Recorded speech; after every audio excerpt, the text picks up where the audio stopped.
What up, what Justin up, what up? Anderson. How you doing, brother? I'm good, man. How you doing? I'm good. I'm good. Blessed. Enjoying another day. That's a fact. That's a fact. Yes, That's a sir. fact. Where are you now? I'm in Virginia. I'm at a lake in Virginia. It's called Smith Mountain Lake. So I was Nice. lucky. A buddy of mine's parents has a lake house, and they were still staying in their Uh-huh. regular house. So they let us have the lake house for quarantine, and it's been great, man. Being able to just get away and follow the rules.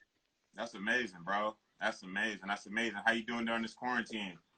I'm good, man. I think this was great for me. Just being able to kind of focus a little bit more on yourself and still staying in it with the workout from the workout perspective. But this is the first time I was talking to my parents about it. It's the first time I've had this type of break since maybe like high school or so. You know what I mean? Like Yeah. it's always kind of that rat race for us. And when I was in college, I was talking to my point guard from college last night about this as well. Like when we were in college, we were like, all right, we got to make a name for ourselves. Like we got to make it. You know what I mean? Then when you get to the league, and then now it's you're chasing greatness. You're chasing against some of the top players in the league and trying to see how long you can stretch this thing out and try to win at the highest level. So it's like constantly your mind's racing and running. Yeah. But now it's some time to just sit back and kind of just enjoy everything that I did to get here and also just kind of reflect, but also just kind of make it bigger than me, Yeah. and just work hard and try to wait for this thing to pass over. Man, I love that, bro. I love that. For those of you that don't know, from my side, Justin Anderson, University of Virginia graduate, drafted I didn't 20. graduate. I didn't graduate yet. I'm working No. on it, but I Oh, haven't okay. graduated yet. Sorry. Went to University of Virginia. Yep, Drafted 21st overall pick to the 21st. Dallas Mavs. Yep. Currently playing for the Long Island Nets. Um, great player from what I've seen. Great person, even better person from what I've seen. And I appreciate you coming on, my brother. One question I have for you: what during this time of quarantine, what gives your life meaning right now? Uh, I mean, like I said, just being able to kind of get to know the person behind the basketball scenes. I mean, I know sometimes it's um, you know, obviously, like I say, you're so invested in kind of what you do as a hooper. You're so invested in, uh, you know, when we play next, practice, and what I'm gonna eat and things like that. Like right now, it's kind of just like reflection, just like looking back on like where this thing all started and Yeah. how I got here. Why was I the one that was chosen to get here, and what the work that was put in. You're just thinking about a lot of things. So just kind of keep my mind busy with that type of stuff is important to me right now. Yeah, yeah, no, I love it. I think it's a gift and a curse for a lot of people this time to just like sit, and I say this all the time, to just sit and get to know yourself a little bit better, to deal with the problems that you had that you were just avoiding because you were so busy, you know what I mean, and really become the best version of yourself during this time because you have no choice. This is like you're being forced to get to know yourself. So I think it is a gift and a curse that we have this time right now, which is pretty Yeah, dope. for sure. Yeah. How long have you been playing ball? Since I was like literally like 5 years old. So growing Yeah. up, my pops played. My mom, she was a cheerleader for basketball, but she didn't Oh, necessarily really? play at all. Yeah, so that's how they kind of met and kind of kicked things off. And they've been together for like almost 50 years, I believe. I mean, they've been together since my mom was like Wow. 15, 16 years old. Yeah. So That's it's been a amazing. while that yep. And so they had my sister first. She's the oldest of the bunch. My brother's the middle child, and then it's me. I'm the baby of the group. Hmm. Um, and my sister played as well. My brother played D3 at University of Mary Washington, Fredericksburg, Virginia. Hmm. My sister, she played high school. She played a little bit in college, but didn't play long. It just wasn't her passion after high school. Right. But I think they were the guinea pigs for my pops. I mean, he wanted them to play, and they loved it. And then I came along, and I think he realized that I got pretty good at it quickly, and he kind of let somebody else coach me. So it was a cool opportunity to get here. So I think I've been playing 26 now. I've been playing probably 21 years. 21 years. Did you grow up playing multiple sports? I did not. So my pops was big on the concussion football thing. Hmm. He was kind of ahead of the curve on that. He was like, "You're not gonna play." So I kind of cheated the system, and I played backyard football a lot. I got bumps and bruises from that.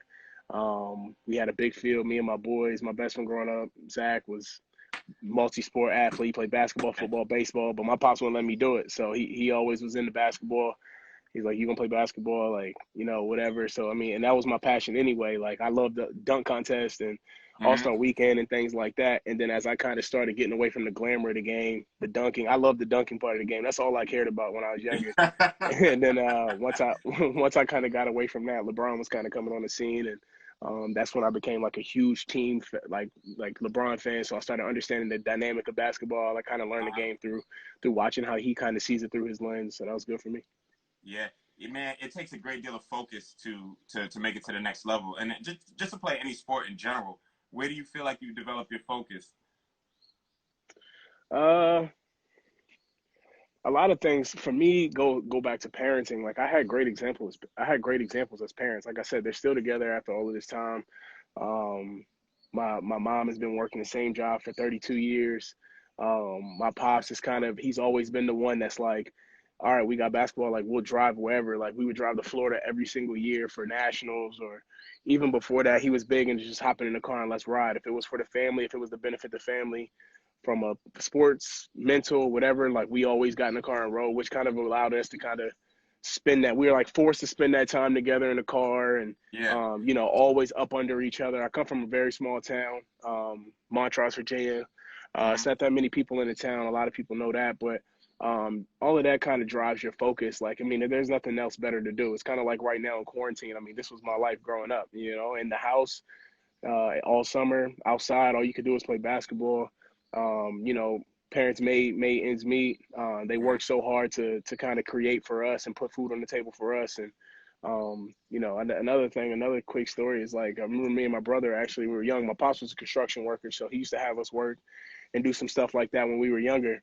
Mm-hmm. And we couldn't afford a basketball court out front, so me and my brother we actually took like a Home Depot bucket or Lowe's bucket, excuse me, the white one, and we Uh-huh. cut it. We cut it because we got the tools to work, and we Facts. cut it and we put it up on. We nailed it up on a light post, and that cord didn't last too long because we put it up high enough that we could dunk it. So we always ripped it down.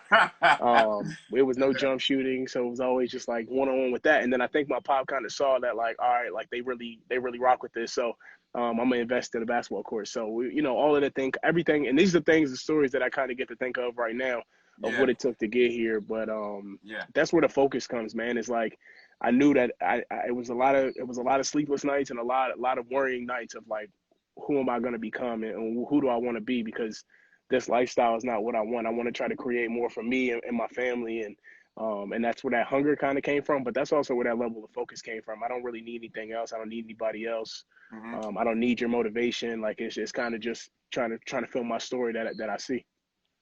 I love that. I love that. So your father, from jump, positive role model. What was one of the greatest thing one thing that sticks in your mind that he taught you? One thing that he told you in regards to chasing your dreams and doing what you need to do to become the best version of yourself. He was big on my pops didn't say much, man. He still doesn't say Yeah. much. He's a quiet dude. Like he sits. I mean, my brother has told stories about this. I have my own personal stories. Like he'll sit in the stands and somebody will just be ragging on me, like, "Yo, you overrated" or whatever, and my pops will be just sitting right there beside him and won't say anything. He just kind of like Mm-hmm. laughs it off in his mind. He's just a chill person. He doesn't really talk to many people. Just kind of focused on his family. But one thing that he always instilled in all of us was faith, family, and basketball in that order. And like it's crazy because like it's like these mantras that sometimes come across as cliche. Yeah. I use a lot of those to try to keep going. Once again, keep going. That's something that I also live by as well. Mm-hmm. But faith, obviously, my pops was a pastor for a while, but he's really big in his faith. He's big, really big, in his relationship with God. He kind of made that our foundation as kids, and my mom was the same way. And then family, obviously, you cherish your family. Your family is more important than anything. So, like, if we had a tournament and something was going on with family, we would miss the tournament. We would miss things because family stuff would come up. Mm-hmm. And then basketball. So he really instilled in us like if this is what you do, this is what you're going to put your mind to and focus on. And not only did he say that, he really believed it. Like every night Yeah. we had family prayers. Like every night we had or like I said, the car rides for the family time and going on vacations like as much as we could or afford. And then basketball, like he literally drove me, my brother, my sister, anywhere we needed to go for tournaments. So, Mm-hmm. whenever you can have the parents who can kind of teach you something and live by it and show you, I mean, it's really easy to buy into. So I'm just super thankful for that from both of them. Yeah. Bro, that's amazing, man. I know you're the youngest brother. Is there anything that you're trying to teach your older brothers and sisters right now? Yeah, I mean, it's like a constant. Well, the biggest thing is that it's like you had to assert your dominance in the stance of like, all right, like I know I'm little bro, like I'll forever be little bro, but at the same time, like my opinion matters now, right? And Oh, I like that. Yeah, you know what I absolutely. mean? And so it's like I get to see the world and everything from a different perspective and a different light. And it's been cool to be able to like have conversations with them that are kind of next level, Hmm. that maybe they kind of shunned me off before. So that's been cool to be able to do. If you're people out there, if you're the youngest sibling, you know what it's like. But if you're the older sibling, you don't know what it's like because you don't care to know or find out. Ah, But yeah. it's pretty cool to be the youngest because you get to watch and learn from them. Like all of their hiccups, mess ups, or whatever, they don't necessarily tell you, but you can kind of see it from afar and be like, oh yeah, I'm avoiding that at all costs. And I think I've mastered that at this point in my life so far. Yeah, yeah, absolutely. What do you think your greatest challenge has been in your professional career right now? Making it to the NBA, playing with top level talent. You know, what has been your biggest challenge? Oh man, I mean, I know there's a my lot. biggest challenge, yeah, exactly. My biggest challenge, my biggest challenge is patience. Mm, okay.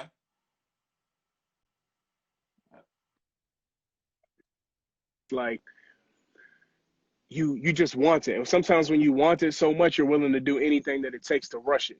And that's one thing that I will say. And we got an opportunity to meet with you watching me play in the G League with Long Island, which has been phenomenal for me in my career. Um, and we got to chop it up a little bit there. But you always want more, and I think we all always want more, right? As people, as humans, you know, even I'm learning right now. My best friend's got a dog here, and I'll give him a little bit of the steak, and he doesn't even chew it. He just swallows it whole, and it's like, yo, like you gotta enjoy this steak, like it's mad good, but he just wants more, Yeah. and he wants to show you that he's done. And it's like I think that's a natural living organism instinct. And for me, it's like with my professional career, I have to understand and I have to continue to embrace the journey. And I keep giving myself mantras: keep going, run your own race, Mm, persistence, and mm-hmm. you know, you keep giving yourself and throwing these challenges at yourself. You kind of gotta, and that's another thing that my pop has kind of taught me, and my mom has taught me as well. Is like my mom working the same job 32 years. You're gonna see some shit. Like you gotta kind of push through that. You gotta push through that adversity because that's what allows you to embrace and where you are in the moment and where you will become. And I think Mm, that's been huge for me. Is to just continue to work on that patience element. Like even right now, like as much as I want to go hoop, as much as I want to, like I know the best thing for me to do is to kind of just work out the way that I've been working out and kind of staying still, being still, letting everything recover, let everything rest. So when I land, when we get back, you can hit the ground running. Like everything right. kind of ties in together, and I think patience has been the biggest challenge. But that's something that I'm in the process of conquering, and I'm sure I have to conquer for the rest of my life. Yeah, I think you're always going to have that battle, you know, as people like myself and people like you know, we never settle. I think it's important to live in the present because tomorrow is not promised and yesterday is forgotten about already. You know what I mean? So present, being extremely present is the most important thing. So I feel you on that patience, man. We always want Yep. so much more, so much Yep. more. But we gotta live in the moment and love the moment. And that's Um, okay. That's okay. Like that's okay to yeah, want more. I feel like, and that's the thing. It's like I don't want to get on here and make it seem like I'm my life is like so perfect and I got everything figured out. No, that's not the yeah, case at all. But from what I have learned in my experience, I would like to share. Like it's okay that you want more. It's okay that you kind of have aspirations to do more and try to achieve more. And you know, I've been getting a lot of responses through this tweet that I put out about like, yo, stay at home. Like your life is more important than anything else that's going on. Like, and absolutely. people are saying like, yo, like that's cool when you're making money or whatever the case may be. And I'm like, well, I won't be able to enjoy that if I can't even live to see that next dollar. You know what I mean? And so Yeah, it's important for people to understand, like, yeah, while this time is harsh and maybe some people are struggling, and hopefully there are people who are, you know, you see it with the NBA, you see it on different levels, people willing to assist and help and giving, you know, food, money, whatever the case may be. I hope that people in need are being taken care of by the people that are more fortunate right now. But I also hope that the people who are less fortunate and the people who are very fortunate can take this time to sit back and understand who they are and their purpose and what they can do to become better, you know, during this moment. So when they get back out into the industry and when they get back out into the world as we know it. We put ourselves in a position to do the best that we can to continue to try to thrive and create a better lives for ourselves and our loved ones. So that's important to me. That's just who I am to a core.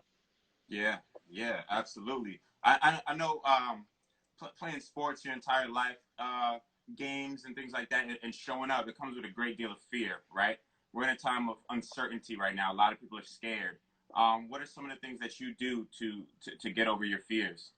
Do you fear anything, if that? I mean, I fear God. I mean, I don't know if I necessarily fear. I don't like. I'm scared of alligators. Like I Yeah. don't know if I necessarily fear anything when it comes to challenges that I put myself into though. I don't know if I fear anything that it comes to competition or whatever. I kind of run towards it. I don't run Mm-hmm. away from it. Like I kind of but it's also wiring, right? Like it's all about how you're raised and it's about perspective that's kind of instilled in you as a youngin. And like I said, like around my mom and pop, like you couldn't really have that fear. Like now Yeah. responsibility is another thing, right? Like being responsible and not putting yourself in harm's way for sure. But I mean, as far as dealing with fear, I mean, you got to kind of go for it because I feel like on the other side of fear is like Opportunity. Greatness. opportunity, success, Yeah. newfound territory. I mean, I couldn't imagine if the people who created and found our land, right, the African people who found our land, if they were scared to kind of make that jump. Like I couldn't Right. imagine that. So it's a dynamic where it's like a little bit of, my high school coach used to say it's okay to have appropriate fear, right? Like you're Uh-huh. like, all right, well, if this doesn't go right, well, that's appropriate. But as far as fear, where it's holding you back from really kind of opening up and getting to what you want or what you want to do, Mm-hmm. I don't really have that.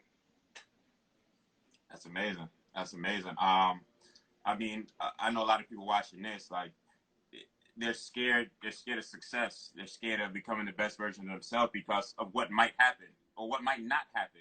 You know what I mean? So that kind of cripples them. So that's the reason I asked that question. I just wanted to see kind of how you get through fear. I know for me, fear in the past used to be extremely crippling. You know, before games, I would be super.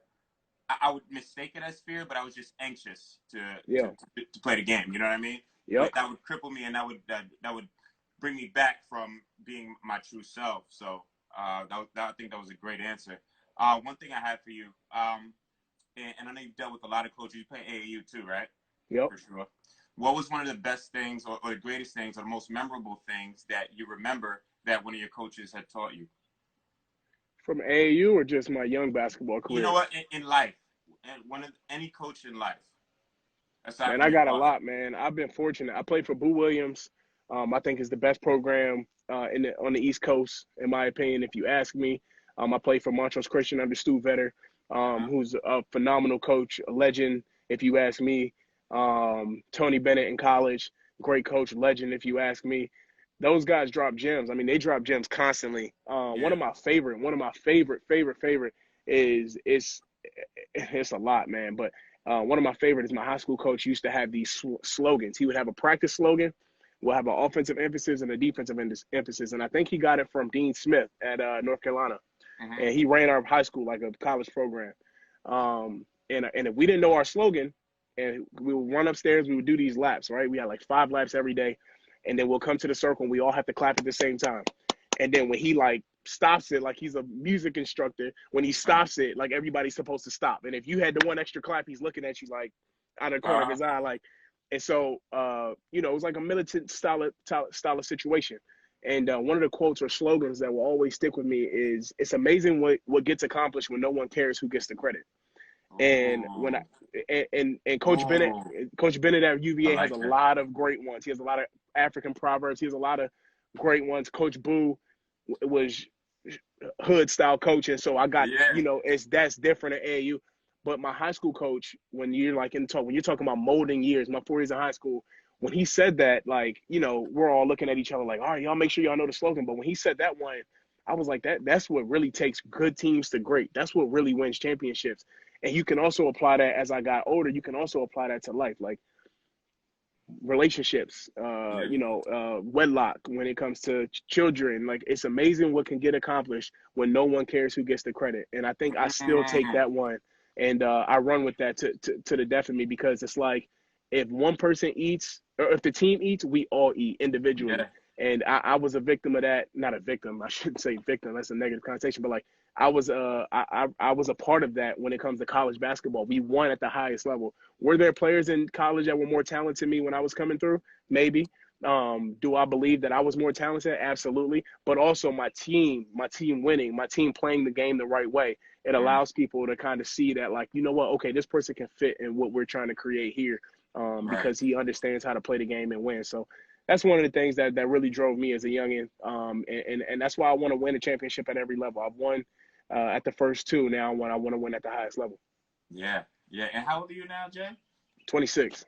26, man. I don't even think you've touched the brink of your career, man. Yeah. I've had the opportunity to see you play, and as soon as you stepped on the court, I was like, "Yo, son, nice." Yeah. I I played ball. appreciate it. I played ball in high school, but I was like, "Yo, son, I know athletes. I know athletes. I know the anatomy of athletes." And I was like, "Yo, he's really, really good." And it's funny.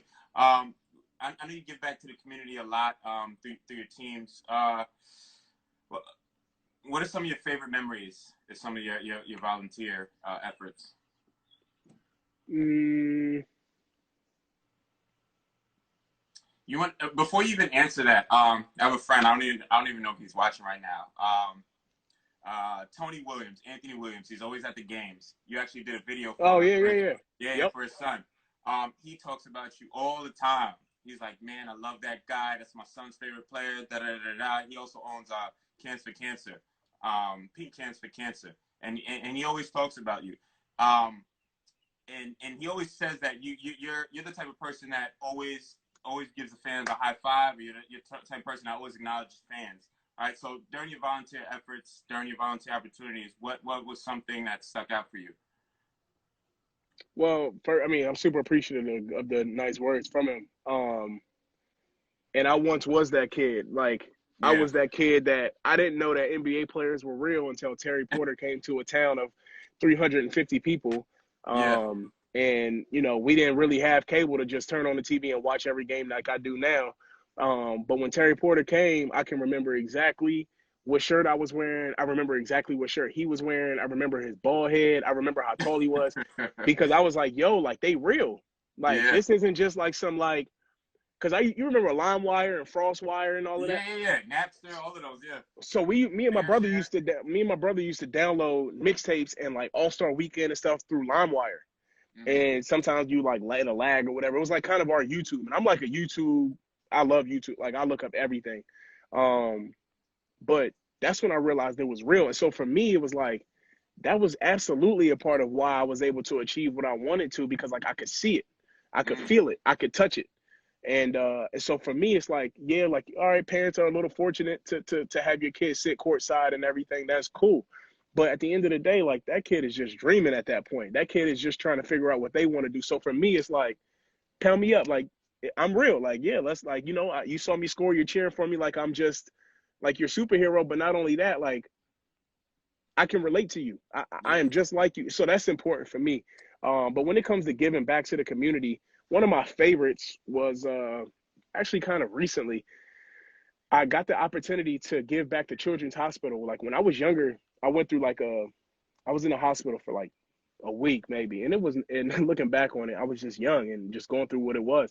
But I had a Yeah. spider bite from a spider that we were worried about it being poisoned, because after I got bit, I was throwing up, and I got really sick, so it required me to be in the hospital. Actually, a guy, Deshaun, I don't know if you'll ever see this video, but he was my suite mate, and we had the Nintendo 64, and Uh-huh. we were chilling. My man had got his eye shot out with a rock, a slingshot. Somebody was playing with a slingshot, Wow. and he always had his eye covered up. So he had an eye patch, and so I was like, at first, I didn't even want to look at him, because I was like, dang, like, what happened to him? Like, and over time, like, we were just playing video games, we got cool, but my nurse, who was a cutie to me at the time, like she took care of me. Like, I was asking for her, like, like, whenever I'll get my IVs, like, I would tell my mom, like, where's she at? Like, and I'm talking, like, I'm like maybe like 8 years old, my boy, like, Yeah. I'm young. And so it got to a point where uh I realized, like, dang, like, children's really took care of me back in the day. So when I made it, I wanted to give back to children somehow. And just recently, I went back to visit with my mom and my dad, and actually a coach from the Atlanta Hawks, Lloyd Pierce, who's really good in the community as well. We got the chance to kind of go to children's and kind of give back and give gifts to the kids and read to the kids just on some random. Like, it was not something that I wanted to tell the world about. Nobody, I don't think there was any, it's not there was zero media coverage there. That's not what it was about for me, because I wanted to once again put myself in a position to to give to somebody and make them feel the realness, not the whole camera crew and all of that is cool. I'm not downplaying that, but that was my personal want and passion, even when I first came into this thing. And so for me to be able to fulfill it with the NBA team, it was dope, man. That was one of my favorite things that I got the opportunity to do. I like that. I like that a lot. Going back to the sports side of things, I mean, being a top player, right? Coming out of high school as a top player, coming out of college as a top player, and playing in the NBA. And NBA is a little different because it's a business, right? And you have to deal with a lot of adversity, right? So during your first trade, how did that make you feel, number one, being that it was adversity? Number two, how did you get through that adversity? I got through that like a year ago. Yeah. Yo, like, because you're always the man. It's like getting cut from a team. Like, that shit hurts, you know? Man, I can only imagine. And I actually just saw the young kid, DJ, he's in here. He just decommitted from UCLA, and he's one of the kids that's in one of the three, which is super special, super Pioneer-esque. He just decided to go to the G League rather than go to college. And this is a huge – This is huge, man. I'm not taking a side. I don't know which way it's going to happen, but he can confirm it. I texted him right away, and I said, yo, like, if you need anything, let me know, because I couldn't imagine coming out of high school straight into the G League. Like, yo, like what these kids are doing, man, like, look out basketball, because basketball, like, now you get to get these kids younger, and you get to get these kids, like, super excited while they're in profession. Like, it's going to be crazy. But, yeah, back to the topic. So before this, I remember getting in the hospital. It's crazy how this comes full circle. In the hospital, I remember it was during the Western Conference Finals, I believe, or it was during the playoffs with Steve Nash, Dirk Nowitzki, Finley, Eric Dampier. Who else was on that team? It don't matter, because Dirk and Steve was all I cared about. And Steve was doing the joint with his hair. We constantly flipped. And Dirk had the, you know what I'm saying, the fade off one. And I was in the hospital. I lie to you not, bro. And my man is here. He's not a basketball fan at all. And I kept telling my mom, yo, put on the Mavericks. And because it was playoff time. And at that moment, I instantly became a Dirk Nowitzki fan. And so fast forward, look who I get drafted to. And so I'm like, oh, like, and I've always dreamt of having a career where I'm in one place my entire career. Yeah. And I get to Dallas, I get drafted. Mark is the first. Donnie Nelson is the first on the phone. Mark is second. Dirk is third. Okay. And Donnie Nelson, cool. Mark Cuban, cool. When Dirk was like, "What's up, killer?" I'm like, oh, like, this is crazy. I'm like, yo, this is crazy. And my mom's is right there. And I'm telling her this story right after. I'm like, yo, this is crazy. Like, this was my squad. Like, so getting to talk to him, and I'm like, man, this is awesome. So I got there, and I won't lie, man, I think I may have been a little bit overjoyed of just, like, happy to be there, man. Like, and so I didn't understand. Keep in mind, you talking about a kid who the first to come out of the family to become a professional athlete. Like, my pops couldn't tell me, like, yo, this how I go. My brother couldn't tell me this how I go. It was just be you and enjoy it. Like, you worked your butt off for it, enjoy it. And so I wasn't the party of my pops, man. We couldn't party when we were young. I saw Tyler on here yesterday. He was talking about that a little bit. But, like, we wasn't doing that party, and pops was not going for that.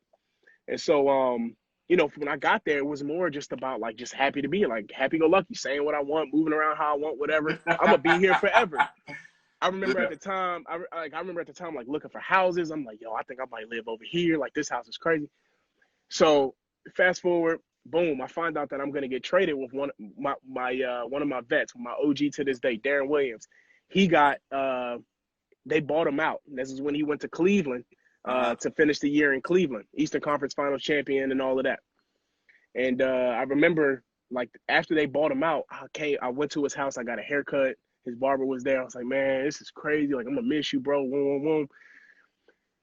The next morning, I go in. I get a phone call from Rick Carlisle. I'm taking my one earring out. Boom. Hey, what's up, coach? Hey, come to my office. I was so shook. I Uh, still have. hold up. You broke up on me. Uh-huh. Can you hear me? Yeah, I can hear you now. I was so shook. I walked into his office with one earring in, and I didn't notice it until I came back. And so he sits down and he breaks it down to me. Carlisle played for Virginia as well. Me and him had a great relationship. So he breaks it down to me. And I just remember going home and sitting down on the couch for like 4 straight hours. And I didn't move. I had ESPN on because I wanted to see what happened. But that's all I had. Uh-huh. And it took me so long. I got traded to the Philadelphia 76ers, which was a phenomenal opportunity, which I feel like I took great advantage of. And I figured it out because like I said, when we saw adversity, we figured it out. We run through it. And so Mm-hmm. I figured it out, but it was something that I wasn't used to. Here it is, me not switching AAU teams growing up, not Mm-hmm. switching college teams, not transferring because things weren't going my way. Plenty of opportunities to do it, but I didn't do it. And I'm thinking that my NBA career is going to be the exact same way. I'm going to be able to be in one location, and I'm going to be able to finish this thing out. And that was hard for me.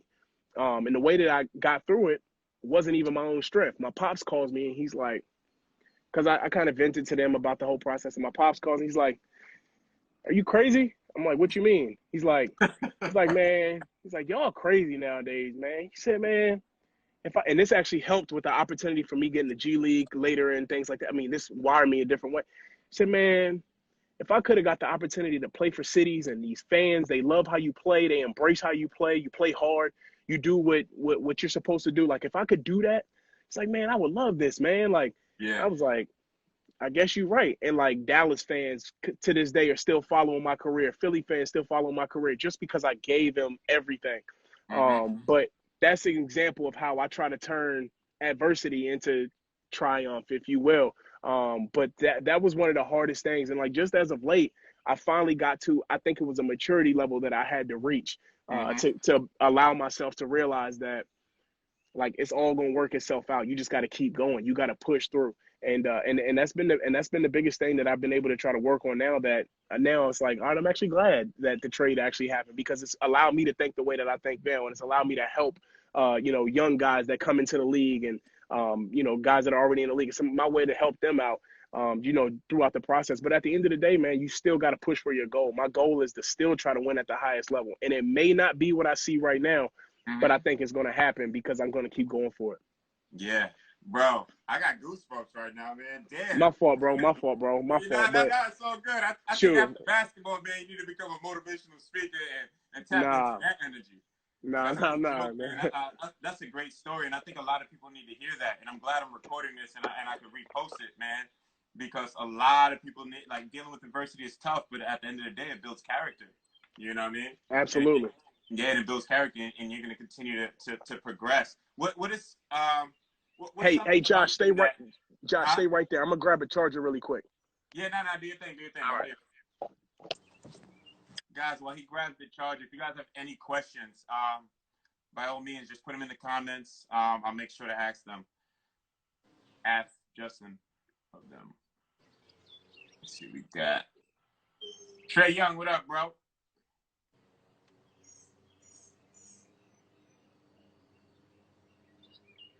Trey, I got to get you on here, man. I'd love to hear your story if you have the time.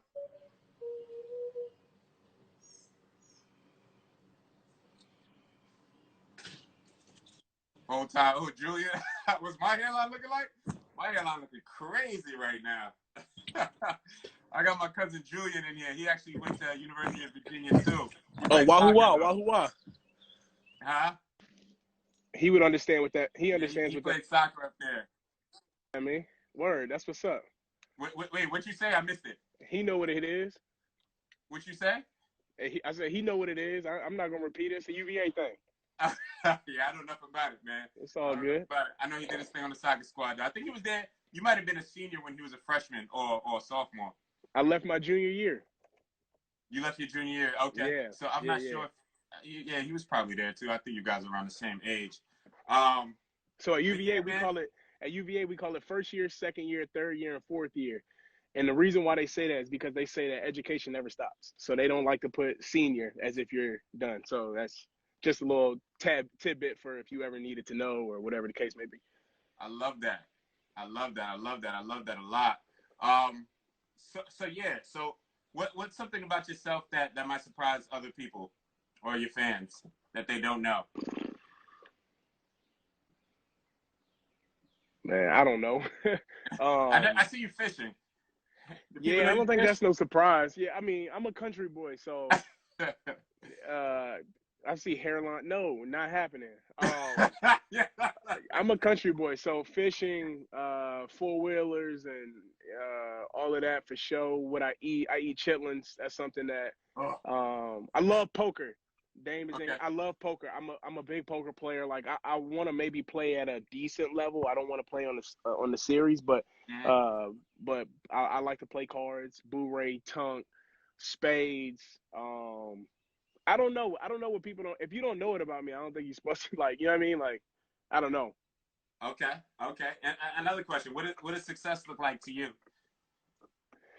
What is success to you? Achieving what you want. Achieving what you want, Um, setting a goal and achieving it. yeah, achieving what you want out of life. I mean, um, yeah. I mean, there's different levels and layers for sure. Mm-hmm. But I think achieving what you want is success. I think I heard someone that you had on the pod. And I think you asked them that similar question. They had a great answer. Can't recall, but um, yeah, setting a goal and completing it, finishing off the job. Okay. I like that. I like that a lot. Um, wh- I have one more question for you, and I always like to end off these things. We've been going for about 40 minutes now, and I appreciate all your answers. Um, Justin Anderson, ball player, right? Brother, cousin to a lot of people, inspiration to a lot of people. What do you want your legacy to be?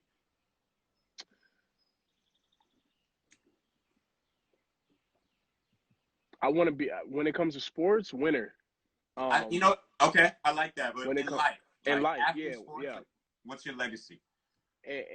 After well, bigger than sports, I want to be someone that's respected because they felt as though even though we may not have known each other, and even if we do know each other, like I was a good soul. Like I really I Mm, want to help people. Like I want people to feel comfortable with me. I want to be a good example, a good role model, good leader. mm-hmm. Um, I just want my name to live on, man. Like I want not only my name but my actions and how you treat people. And the first thing that pops right into my mind is like, yo, bro, you're not the most perfect person in the world, nah, but like I Yeah, have the right intent to be. yeah, But that I mean that's as far as bigger than life, man. I mean I'm still 26, man. Like I got so much more purpose I think to figure out, man. Like come on. but right now I'm just trying to win. Like I'm just trying to win and see what that feel like. Like I'm watching this Jordan documentary right now. Amazing. I'm rocking with my man LeBron, and I don't mean to bring in the two, but when I'm watching it, I'm like, man, this dude Jordan is incredible. But for me, for whatever reason, it puts LeBron on an even another higher level. Mm, And I'm not saying that it's from a skill standpoint. I'm just talking about what this guy's doing for the community, what he's doing for the people, what he's doing in media, like the avenues and outlets that he's open when he put his boys on. Like, mm, but like I just I don't know, man. I just want to win at the highest level, man. I feel like that just opens up so many more doors for you to help other people. yeah, Um, and it's just something that I'm super like hungry for right now. When it comes to like that enlightenment shit, like I don't know if I'm there yet. Like I don't know if I found that. I don't know if I tapped into that yet. I think I got to continue to have life experiences to answer that question more in depth. But mm-hmm. right now, like you know what I'm focused on, man. Like I got one goal in mind, and I'm putting every egg in the basket to get there. Bro, I love it, man. I love it. So LeBron's your favorite player? LeBron, yeah, LeBron is my favorite player. Like, now don't get it twisted. Like, and if you watch games, if you go back and watch highlights, I'm going at him hard, like Of course, you have the to, dog. the You hardest. got to. But when you talk about the ability to dominate and control an entire game, not Yeah. just scoring, like Uh-huh. rebounds, points, assists, defensively. Not once again, I'm not saying that Jordan ain't none of it. This dude he's Yeah, Jordan yeah. for a reason. I Of course. wore his shoes growing up for a reason. But at the same time, it's like I got to really see all the ins and outs. Like it's not with Jordan, I had to watch highlights. And we Uh-huh. all know what highlights are like. Of Highlights don't course. show nobody getting tired. Highlights don't show nobody going through their adversity, getting killed in the media for he can't get over the hump. He can't. I watched that, Yeah. and I watched that emotion come out when he finally. So that's why I think I lean a little bit in LeBron's direction. But I know I'm gonna get killed for it, but that's who I'm rocking with. Yeah. Yeah. Oh man, that's awesome, man. Bro, I appreciate you coming on, man. One thing I have for you, man, like I said earlier before, I think you have a great soul, great character. Aside from basketball, yes, you are a good athlete, but I think you haven't even reached the cusp yet. You have a lot more life to live, and I think you're going to inspire a lot of people. And I can't wait to see your journey, man. I'm here watching as a fan. Word. Thank you so much, man. I appreciate you having me on. Yeah, absolutely. We'll talk soon. I'm gonna save this and I'll chop it up, all the quotables, and we'll put it out on the YouTube. I need that band. We gotta talk about that band at some Yeah. point. So Josh had came up to us, and this was a great way to get my attention. And I told you I'm gonna use this on the ladies one day. But Yeah, nah, it works, man. We've so been he selling. came up. He came up to you. Have it on right now. Nah, but I have it. Hold on, let me grab it real quick. So Let me he grab comes it. up. Let me He show you comes that. up to me with this band on his arm, and he's like, "Yo, like, let me see your phone real quick." And I'm like, what you want with my phone? And so he takes his wrist and he puts it on my phone. And next thing you know, his whole contact list came up. Email, name, work phone, bat phone, third phone. And I was like, yo, what's going on here? So this little device right here, I told him what did I tell you I want? You said I can get you one, and what did I tell you? He was like, "Y'all want to get it for my whole team?" Yeah, man, the whole squad. Because when we was walking through the airport for them commercial flights, man, you never QR code, right? That's what it's called. You never know who you run up on. So somebody might have their phone in their hand. I could just be like, boop, hit me. Yeah, yeah, yeah, man. Yeah. So what it does is it utilizes NFC technology. NFC means near field communication. Yep. So any NFC capable device, basically iPhones 2018 and up, and Androids 2015 and up. All you got to do is take your phone and tap this, and whatever this is connected to will pop up on your phone. So I had the Instagram connected to it, and basically you just tap your phone with it, and my Instagram popped up. Talk about next level, bro. Yo, I need. Hey, Yeah. I'm in the prime of my life where I need it. I'm gonna send it to you, man. Yeah, just shoot me your address. I got you. Yep. Hey, make sure you send 15 though, because I told my boys they got them. Here's the thing. You know what it is? Now we're in phase B. So before I would have to program it for you. Yeah. Now you could go in and change the link anytime you want. So we have a back end feature. So you Okay. could go in if you wanted to have your Instagram one night you go into the club, one night you just want your business card, like you could switch it up. I love it. I love Yeah, it. yeah. So I I'm gonna love it. send it to you, man. All right, that's a bet. Plus All 15. We need it. right, no doubt. All right, my guy. All right, J.A., I appreciate you, my guy. Yeah. Oh man, my man J.A., really good dude. I hope you guys like that. I'm going to save this and add it to the Instagram. He has a lot of good gems that he shared. Good dude. I can't wait to see him just prosper because he's gonna wild out. Who's that? Nina Nicole. Hit me up. DM me, Nina, and I'm gonna send you some more information. Other than that, guys, thank you guys for tuning in. I'm out of here.